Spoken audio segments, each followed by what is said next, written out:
map your neighborhood and contribute it to OpenStreetMap.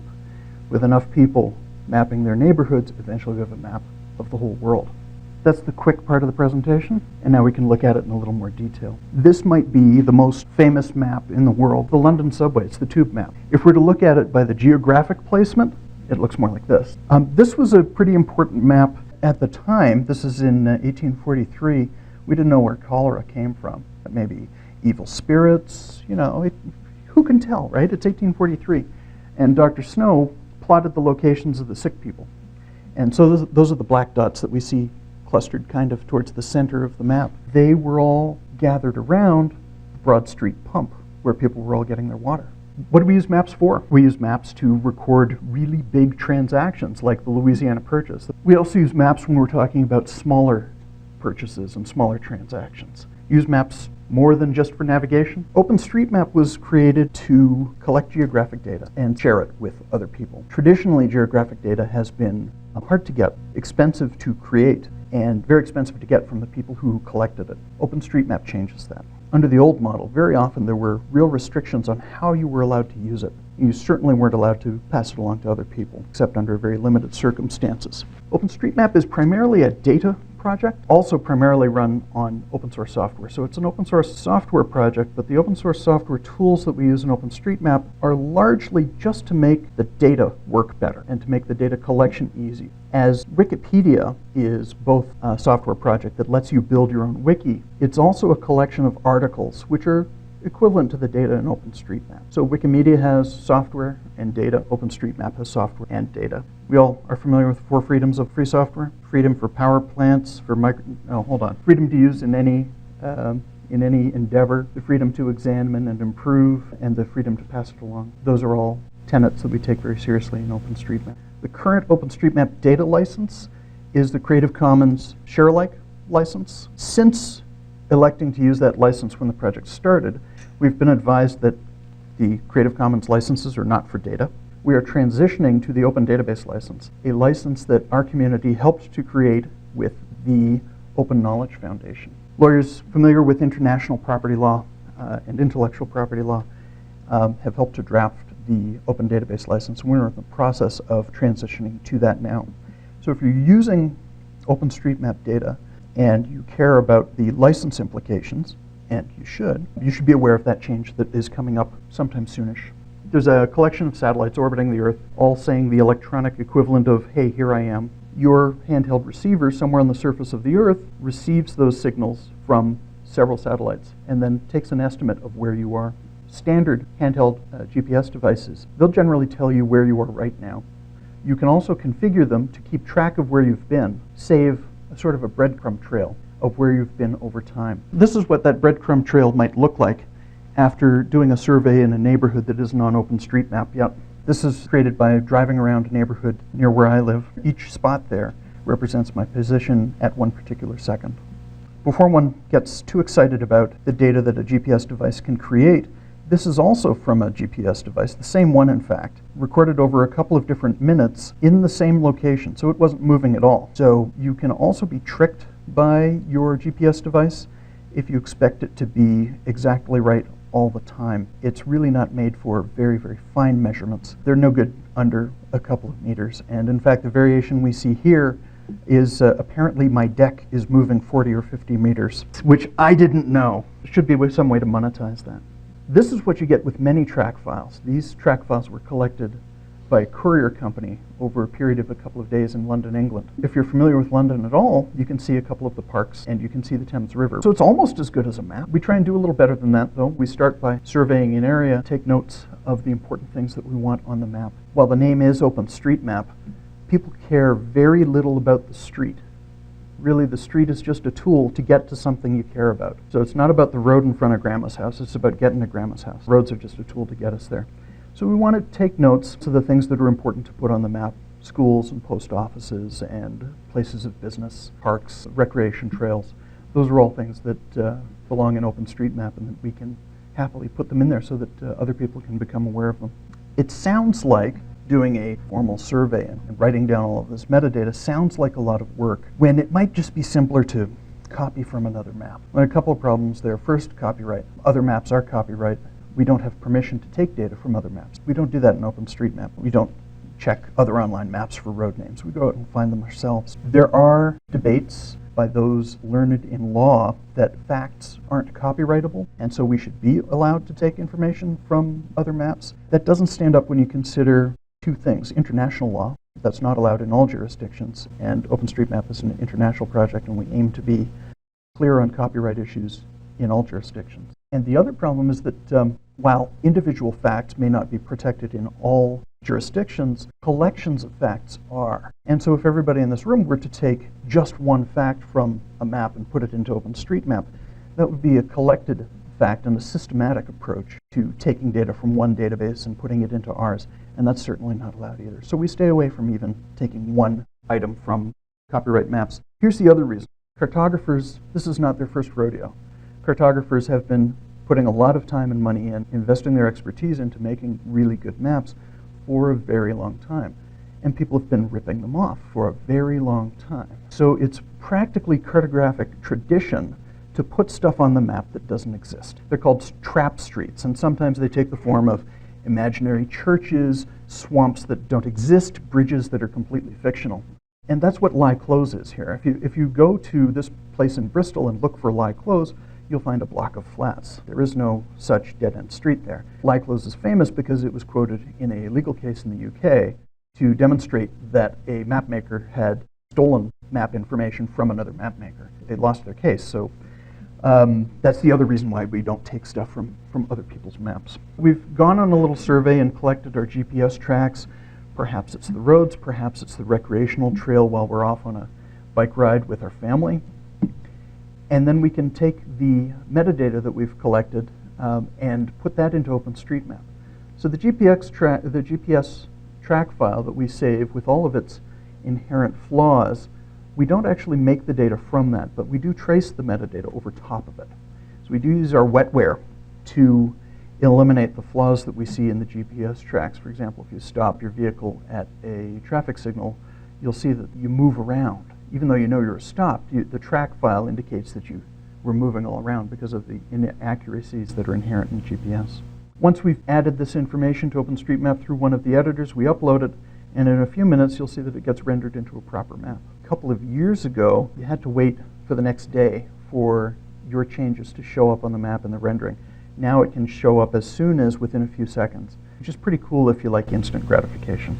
Won't it take forever to make a map of the world like that? This is what Toronto looked like in September of 2006 on OpenStreetMap. I started mapping a couple of neighborhoods in and around Toronto because I've always loved maps, and I've been a real fan of open source and free software for a number of years. And this is how the map of Toronto got built up. We're at April 2007 right now. We had a mapping party in downtown Toronto. I have a special magic to be able to pick the worst weather day of the year for mapping parties, but we still had a good group, and we collected that little knot of space in the bottom left there. And then after the snow melted again, other people started mapping Toronto, and I lost track of who was doing what. Over the course of the next 18 months or so, the map of Toronto really filled in. This is individual mappers mapping the stuff they find interesting. Somebody mapped Scarborough. Somebody had to, you know. Other people were mapping downtown. Other people were mapping bicycle routes. Other people stayed more on the highways. But over the course of about 2 years, we did a really good map of Toronto. And now if you look at the map of Toronto, it's been pretty stable and pretty complete since about the end of 2009. And it just gets better. People keep adding single-family businesses that would never show up on a commercial map. They show up in OpenStreetMap because somebody cares about them and puts them into OpenStreetMap. OpenStreetMap has had steady and exponential growth since it started. Doubles in size just about every 6 months. This is an older graph. The shape of the graph now looks pretty much the same because it just keeps doubling every 6 months. Just about every measure we have in OpenStreetMap follows the same exponential growth. The number of data points contributed, the number of users contributing on an overall basis, the number of users contributing in a given month. It's pretty cool to see it growing so steadily and so dramatically. If you were to look into the database in OpenStreetMap, this is the kind of stuff you'd see. Parking areas, for sure. Residential roads, for sure. Those are the types of things that you might expect, but also things that you might not expect. Kindergartens, public bathrooms, because there's so much interest in hiking and cycling. We like to keep it to things that are observable and confirmable. relatively permanent. So a parking spot, yes, absolutely. Whether a car is in the parking spot or not so good for OpenStreetMap. And stuff that is generally bigger than a breadbox. Verifiability, permanency, and we'll call it significance. And so eventually, with a community of contributors, you get a map, not just a map of Berlin, but also a map of the Berlin Zoo. And of course, it includes the penguin enclosure. The German OpenStreetMap community is enormous. It's the largest single country community in OpenStreetMap. The German mailing list actually gets more traffic than the English mailing list. So they've also mapped amusement parks. This one shows a couple of chairlifts that feed the slide rides at Fort Fun. It's a map of Rotterdam, but not just a map of Rotterdam, a map that shows all of the cycle trails, and one that you can also load onto your GPS device. So not only can you use your GPS device to collect data for OpenStreetMap, you can put OpenStreetMap data onto your GPS. OpenStreetMap is not just a map of Copenhagen. It's a map of Copenhagen that you can then print and resell, because the data is licensed under Creative Commons license. As long as you give credit, share any changes that you've made, you can sell this map. Now, in fact, these folks don't. They paid the money to print this map, but it's designed for young travelers. So young tourists in Copenhagen can get this really great OpenStreetMap-based map. University of Maryland, some of the students there have made it their business to map all of the footpaths on the campus at the University of Maryland.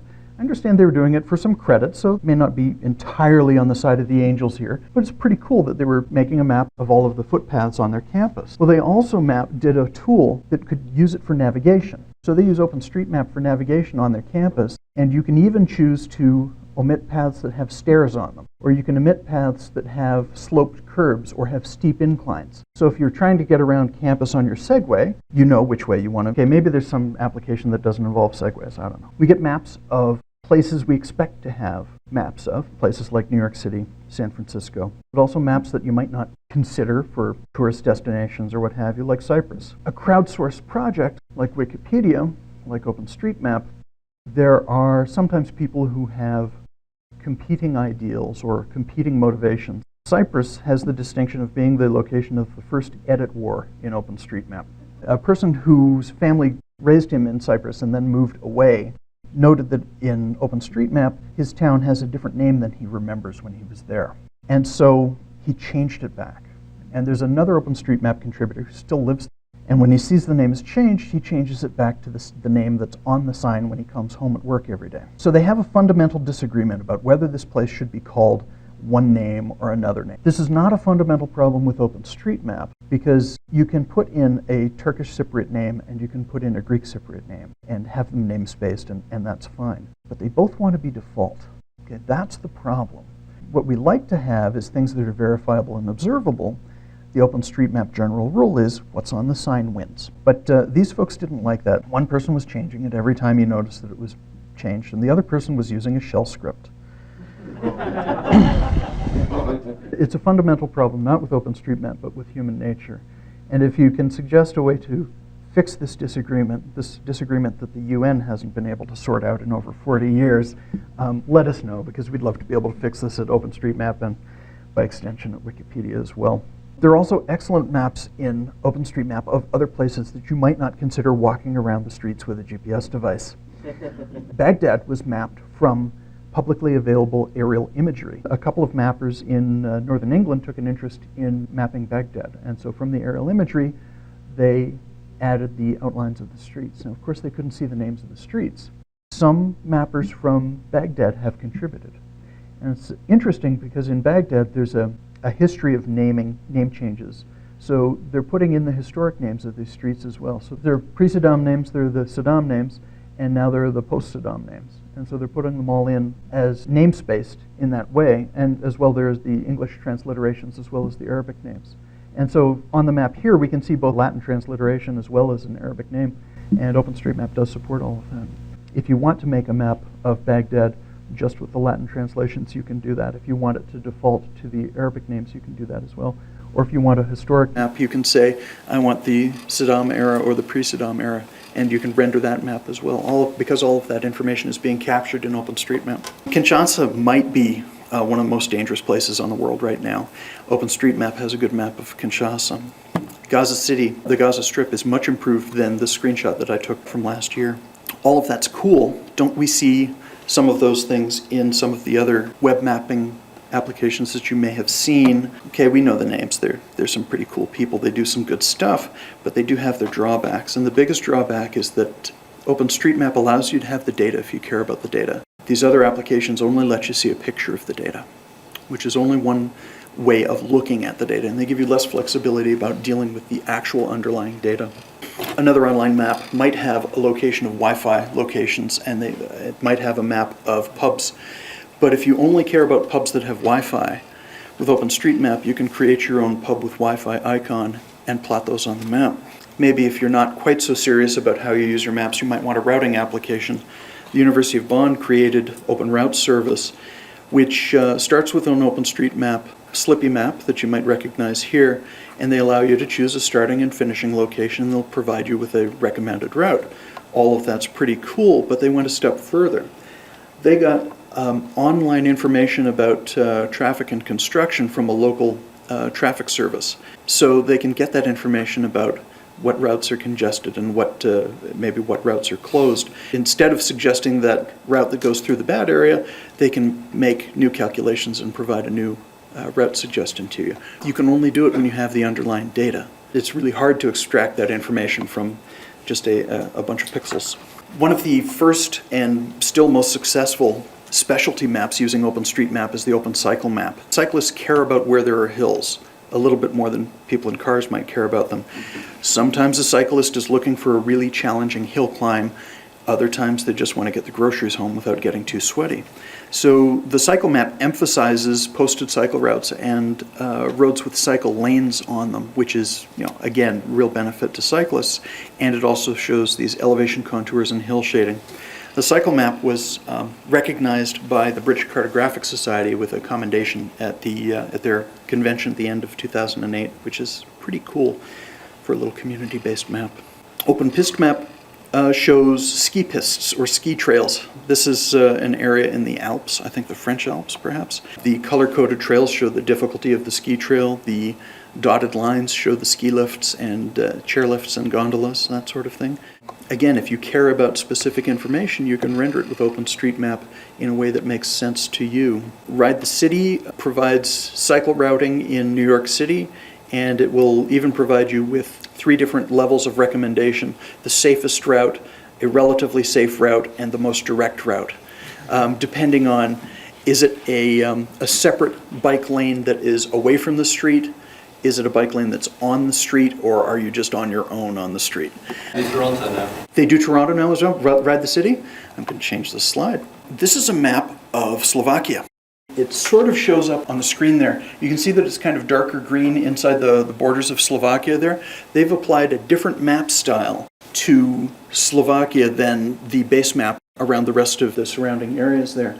If you have a particular rendering style that you'd like to see, that your map consumers are expecting to see, you can do that by using the OpenStreetMap toolset. Can you remove data, like evolving data over time? If the roads near your house change, we want you to update that in OpenStreetMap. Part of taking an interest in OpenStreetMap is curating when shops change. I mean, a lot of stores went out of business in the last couple of years, and so I've been changing them from whatever the point of interest was previously to vacant. And as the economy picks up, restaurants are opening again, and so it's kind of nice to be able to put a new restaurant on the map right away the day they open so that people can find them. Patch is a community website. This is right now for the Larchmont Mamaroneck patch. They show items of interest on top of OpenStreetMap as a base map. So they've made a simplified rendering of OpenStreetMap, which is, you see the green roads underneath. They've provided additional information that relates to their neighborhood in the little blue balloons. And so you can click over those and get additional information about local events that are going on. This is the map of Earl Street in Toronto on Google as of February last year. That's the truth of it. They traffic calmed that intersection a couple of years ago, and there are a bunch of planters in the way, so you can't drive through there anymore. Some companies will happily try and route you through there with a car. You won't be too happy about it. Other maps don't capture new neighborhoods very quickly. On the right we see Skipton Crescent and the neighborhood in Cambridge. They're on OpenStreetMap. They still weren't shown on Yahoo as of 2009. Here's Reykjavik. Yahoo kind of showed a couple of roads. Google didn't show Reykjavik at that zoom level at all. That's what it looked like on OpenStreetMap all at the same time. This was a screenshot taken a couple of years ago. All of this data was contributed by one or two interested contributors in and from Reykjavik. So just a couple of people can really provide a map to people who don't have them available. You might say, yeah, Reykjavik, Iceland, come on, big deal, 300,000 people live in Iceland. It's just a matter, it doesn't make commercial sense to provide a map for a place that has so few people. Now, Mumbai has more than 300,000 people. And this is the map of Mumbai on Yahoo as of 2008, and compared to OpenStreetMap on the right in 2008. Now, since that time, to be fair, Yahoo and Google have almost caught up to OpenStreetMap, and so I'd like to congratulate them on improving their data over the last couple of years, but so have we. And then the big advantage of the generous license that we have with OpenStreetMap that lets you use OpenStreetMap under Creative Commons license, and then eventually under the Open Database license, which will provide more clarity to you right in the basic license about what's permitted. This is actually etched into copper, and it's called a haptic rendering. It's a map for the blind. Blind people can feel this map and guide themselves around. I think this is a campus in Germany. Again, some of the really innovative German contributors to OpenStreetMap are concerned with accessibility and providing maps. And of course, because it's built on a stack of open source software, you can build your own OpenStreetMap servers to do these same sorts of interesting custom renders that you've seen in the examples, the few examples that I showed you in the previous slides. This is what the software stack looks like for OpenStreetMap. And a lot of these are OR operations. You don't have to use all of the boxes. But what it comes down to is you can download the data from OpenStreetMap every week in what's called a planet file, so a dump of the database of OpenStreetMap every week. But you can also, if it's important to you, configure your server to keep updated by OpenStreetMap every minute. Your database kept up to date with OpenStreetMap on a minute-by-minute basis. There ends up being about a 20-minute lag as that information is packaged up, the change sets are packaged up, put onto a mirror for you so you can get them. But again, you can update minute to minute just like OpenStreetMap does, and then build your custom render based on the OpenStreetMap data. Let's say that I wanted to replace the Garmin database on my Garmin GPS. Yes, sir. OpenStreetMap stuff. How would I do that? You would go and to, would that be a good idea? You would go to my website, and you would find detailed instructions there. Thank you very much for asking. The check is in the mail. It's actually quite easy. There are a number of ways to do it. If you go to the OpenStreetMap wiki, so I don't pimp my own website, and it's my last name, Weait.com. And I have a challenging ISP, so my site isn't always up, so I apologize for that. But the process is download a map area that you care about from one of the OpenStreetMap Garmin map service providers and load that onto your GPS, either using a USB cable or using if you happen to use a proprietary operating system, Garmin also provides software that will load new maps onto their device. Or just put it on an SD card. Or an SD card, that works great too. We tend to go with Garmin's because enough of the proprietary Garmin map format has been reverse engineered that we can put OSM data back onto the Garmin, and that's a real advantage for many of us. But you can also put it onto open devices like OpenMoko and the Nokia devices. I know the TomToms talk about being Linux, but I believe that they still use a proprietary data format for their maps. And I don't know that that's been completely... They might be free similar to yours in the sense that Yeah. things are updatable. Yeah. So unlike Garmin, which pisses me off on a regular basis because you wind up in a place that either doesn't exist or they give you wrong direction. It's where it used to be, yeah. Yeah, exactly. Where Yeah. it used to be, that sort of crap. Or Mhm. sometimes in a completely different direction, which has happened more than once.